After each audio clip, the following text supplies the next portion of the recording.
Hi everybody, Greg Simmons here in the sports department. This is where the magic happens, or where you can blame us. Anyway, this is Sports Guys Extra. It comes to you on our KSAT TV app and also all of our streaming devices each and every week. We're actually going to take a break for a couple of weeks because Larry's going to be out of town with Team USA's training camp. I'm going to be out of town with the Dallas Cowboys training camp. So this will be our last one for about 3 weeks is when we'll resume. So we'll look forward to you there. But I'm the sports director. It's kind of like being the cruise director. Not a lot of power, but we're here to make sure you have a very good time. All right? And today's topics will start with the big whammy, and that has to be Tim Duncan coming out of retirement to be an assistant coach. Pop's words were great. After being his assistant coach for 19 years, it's about time he returns the favor. Who out there in a million years thought Tim Duncan is going to come out of retirement and be an assistant coach? Not me. How about you, Larry? Whammy. Whammy. No, I did not see this happening at all, but it's a good move.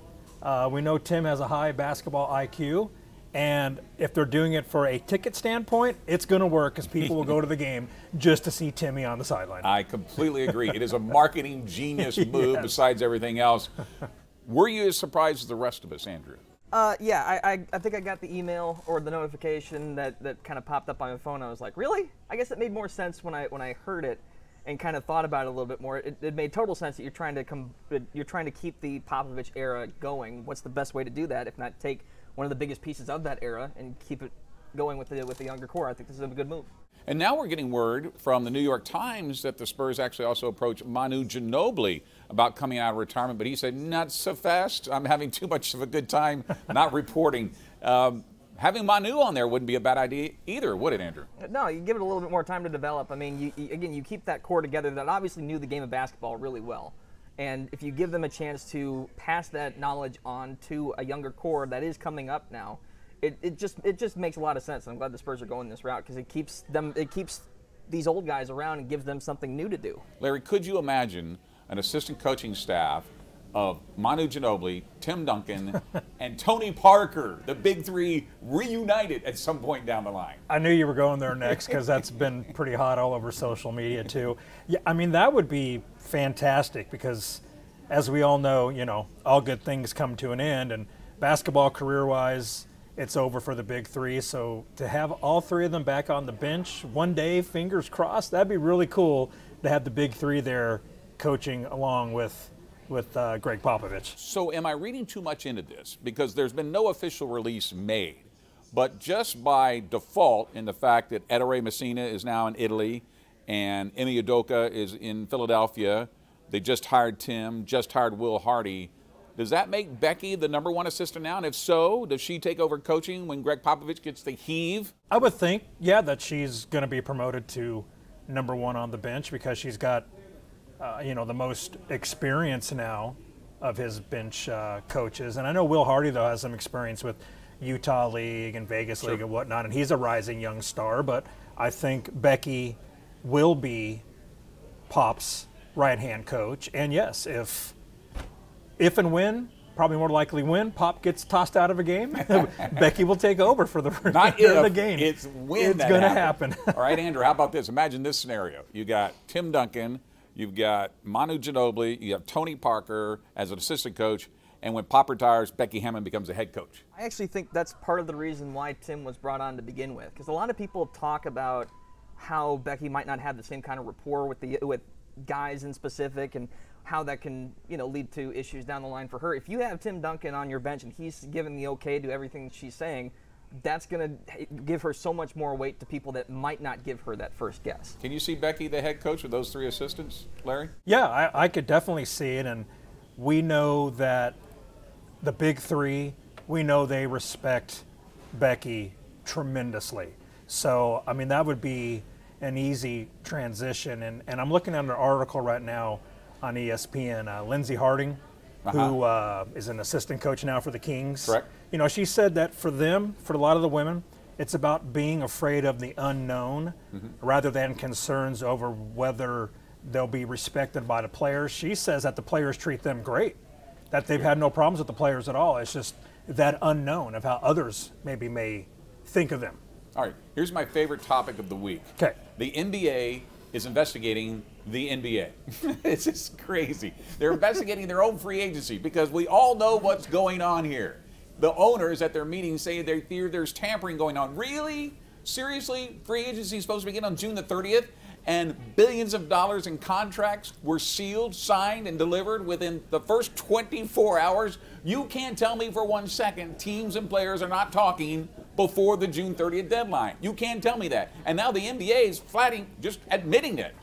What has to be done to overhaul free agency, Larry? Well, hold on, I had to wet my whistle. There's a lot of talking here, Simmons.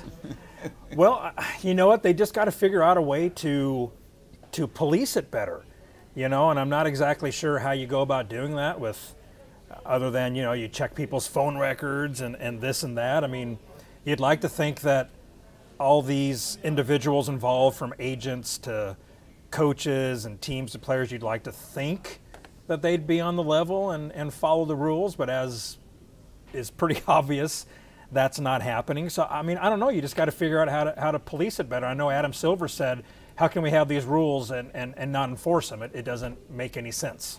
And then you get players talking with players, yep, and then forming these alliances, just like what happened with Kawhi Leonard and Paul George, forcing the team, in this case Oklahoma City, to make a trade to move George to the Clippers. Can't police that better too, where players are actually aligning themselves to make these deals happen? Well, I'd argue if anyone's going to be paying close attention to this, it's probably going to be college football, because, you know, underhanded dealings, learning how to police them, they're probably going to be right on the heels of whatever else is going on. But I think this is just an extension of what's been building in the NBA for a number of years now. Ever since the Celtics built that big three and Miami kind of hopped on that same board, it's players taking ownership of their own careers, which makes a lot of sense. And they're the first ones to tell you it's our careers. You know, we want to go where we want to go.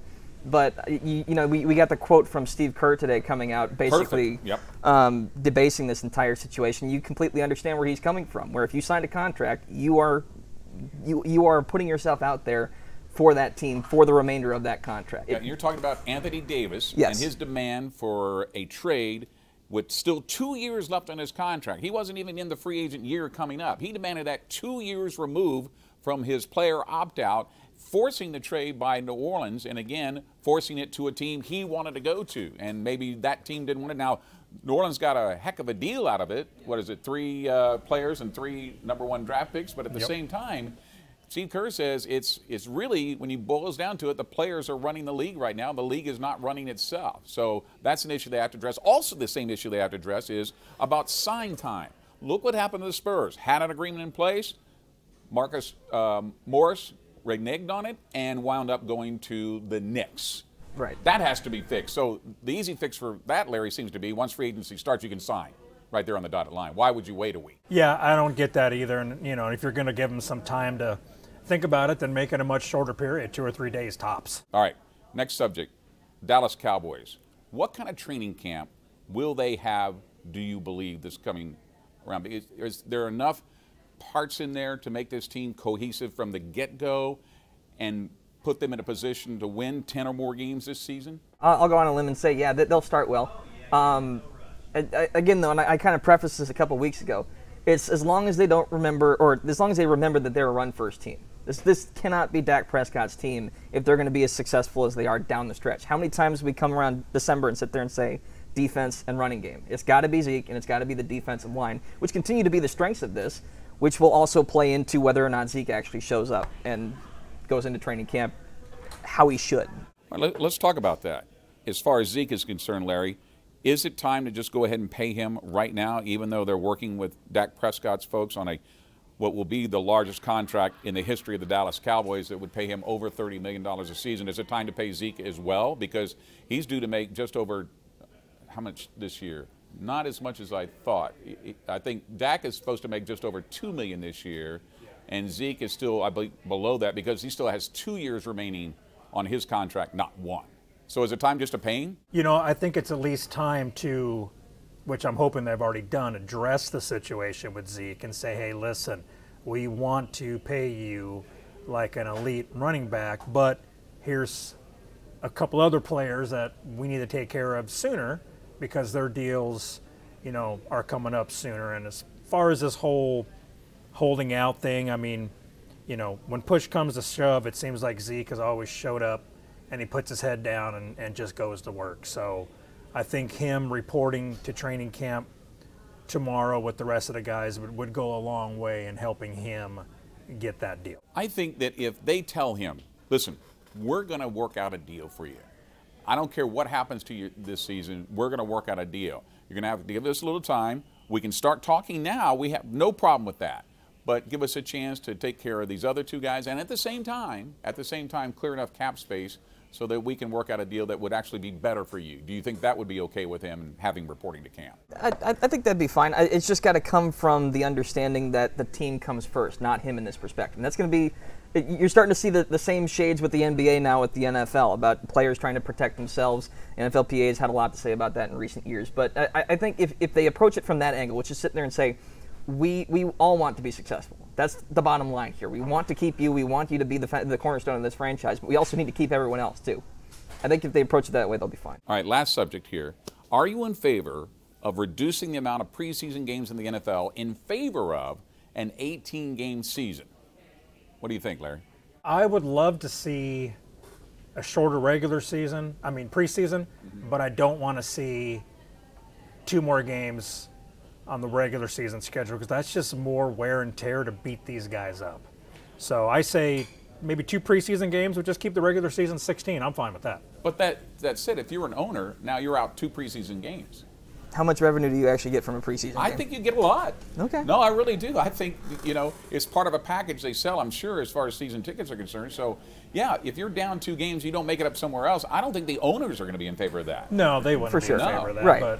But if you're looking to protect, your assets, your players, I think adding 2 more regular season games is just going to beat them down. And then what if? All right, how about this? How about this settlement, if you would, or a compromise? You have 18-game regular season, but players can only play in 16 of those. Certain players. I think kind of piggybacking off on that a bit, if you forced just the main guys to play the 16 and just said no one plays in the preseason. Right. The preseason is strictly for everyone else, free draft agents, guys, right. everyone to kind of prove themselves. Right. Then you take away the possibility of injuring your stars in the preseason, and you still use the preseason to give the players that need the look that they deserve. What do you think, Larry? If you had to settle for just 16 of 18?